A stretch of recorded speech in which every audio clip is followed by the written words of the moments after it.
In a world where cEDH tournaments are dominated by kobolds, zombies, and annoying little this Kadena deck defied the meta by winning a cEDH tournament. And if you pay attention for the next few minutes, I'll reveal the unique technology and magic theory this deck used to make it a champion list. Kadena has been the Morph commander ever since her introduction to the game in 2019. Once each turn, she lets you play a face-down creature for free. Whenever a face-down creature enters the battlefield under your control, you draw a card. Let's break this down from a fundamental level. Every time you cast a Morph creature with Kadena for free, you gain 3 mana in Tempo. Tempo is the effective mana invested to your board. Okay, we got that one? Kadena's second ability replaces the Morph card itself, making the entire cast +1 to the cards you've seen and neutral to the cards in hand. Does this sound familiar to another Breakout Control deck? In a way, Kadena is like Nimrus, where you cast a spell, gain some tempo, and get a card back. But Nimrus' impact in cEDH is clear. Nimrus lets you follow the rule of picking windows well. It also lets you play a better reactive game without losing resources to control your opponents. So how is casting Morphs remotely useful in cEDH?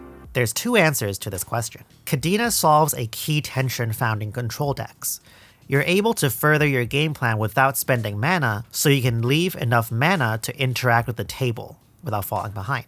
In the modern cEDH meta, every deck has to improve their board each turn, as draw engines keep hands flushed and makes it difficult to just go for it. Kadena allows you to play to your board for free while not worrying about tapping low, so she plays well into this type of meta. But back to the original question. Is it even developing your board when Morphs are just so bad?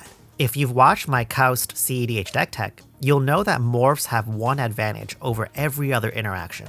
They are triggered abilities, which gets around stack interaction. The only way to stop a Morph ability is through redirection, a stifle, or proactive removal of the creature.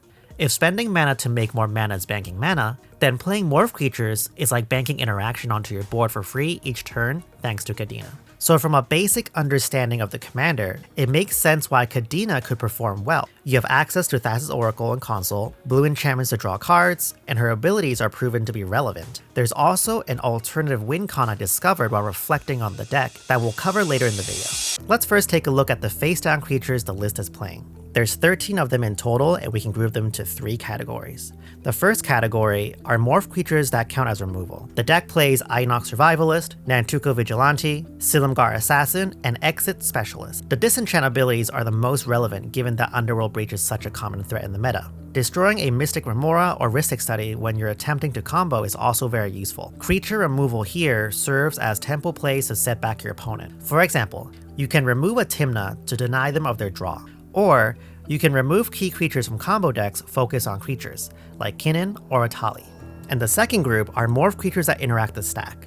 This includes Stratus Dancer, Void Mage Apprentice, Willbender, and Kadena's Silencer. Stratus Dancer and Void Mage Apprentice are negates and counter spells that you can flip into. Willbender is a blue deflecting swat, and Kadena's Silencer is a clever way to stop some of the best effects in the meta. Examples includes triggers from Thassa's Oracle and Dockside, or even the silence from Ranger Captain's activation. The last group of Morph creatures are for utility. We have Den Protector to regrowth a card, Vesuvian Doppelganger to copy a creature, Mischievous Quasar copies an instant or sorcery spell to help with a stack battle or get an Adnos for 3, and that sounds pretty good. Coveted Falcon is an interesting way to draw cards and also regain your permanents taken by a Gilded Drake, and Branch of Vitu-Ghazi is an interesting way to ramp. This deck also plays some unique technology for you to adopt for your own blue decks. Final Word Phantom was one of the most hyped cards from the Karlov Manor spoiler season. The Phantom allows you to have a free Born Upon a Win effect on each opponent's end step. This allows you to go for the win at instant speed or develop your board before you take your turn. The Phantom has a very unique synergy here with Kadena. It lets you cast your Morph creatures for free each turn, because Kadena says each instead of yours. Giving your creatures flash means you can cast up to 4 Morphs a turn and they all replace themselves,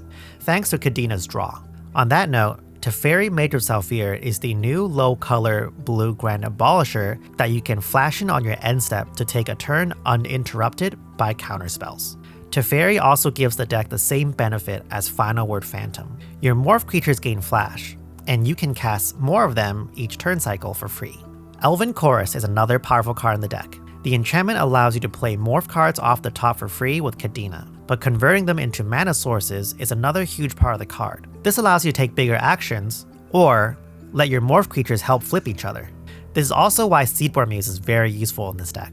There was one last card that absolutely blew my mind, and it's the Blue Lobster. Hullbreaker Horror turns Kadena into an infinite mana outlet. If you can chain your mana rocks together to generate infinite mana like Mana Crypt and Mox Opal, you can then cast a colorless morph creature infinitely to trigger Kadena and draw your deck. Because you're playing the morph creature for 3 colorless mana, then you trigger Hullbreaker Horror, bounce like a rock, play your rock, bounce the morph creature, and then like recast the morph creature and like loop that and you draw your deck, okay? We got that? Cool. And then like you fast Oracle Console, whatever. With your deck in hand, like you'll figure it out. This card in this hand, it's a Jeggy. I can show you, but like you can tell my arm doesn't want to collaborate. So if you don't subscribe to my Patreon right now, this card, this Jeggy, doesn't get lunch, okay? And that's up to you. That's your fault. So do both of us a favor and subscribe to the Patreon. Yeah? Do it.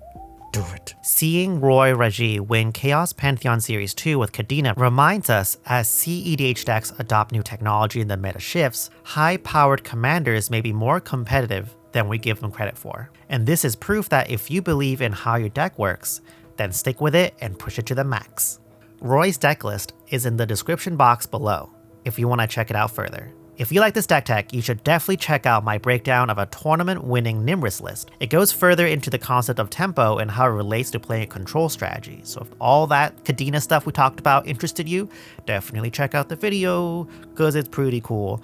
Or you can check out my latest Kaust deck tech. It's bad, but it plays big creatures for free to clap the table with. So like, it's kind of cool. Okay, thanks for watching. Bye!